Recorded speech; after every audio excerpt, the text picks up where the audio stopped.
आस के दियना नेह के बाती ममता अजबे भरल बा। माई आवा घुरी ना कुंड से दरबारी सगीरो सजल बा। दरबार माई सगरो सजल बा।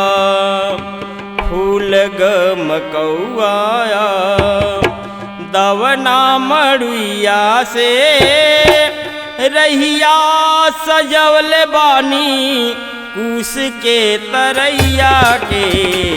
फूल गमकौआया दवना मड़ुइया से मैया व घुरना कुंड से दरबार सजल बा।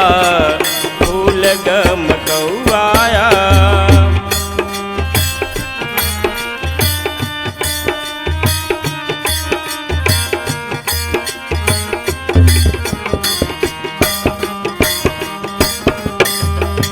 पानी सजवले माता फूलवा से आसन।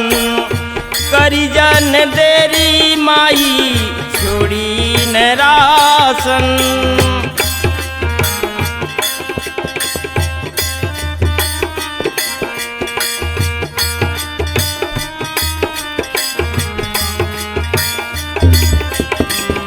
पानी सजवले माता फूलवा से आसन।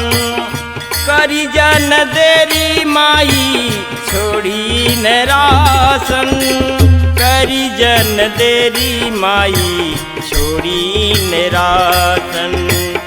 ओम काली महाकाली ओम काली महाकाली जग के महातारी। मैया व घुरना कुंड से दरबार सजल बा।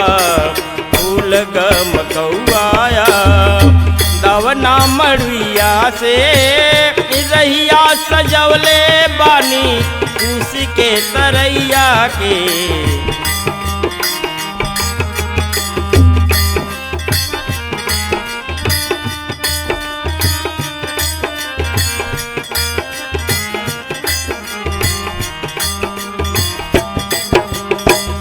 अखिया निहारेला चारों ओर घूम के।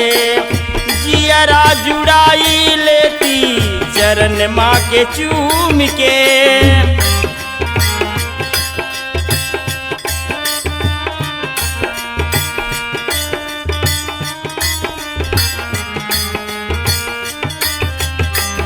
अखिया निहारेला चारों ओर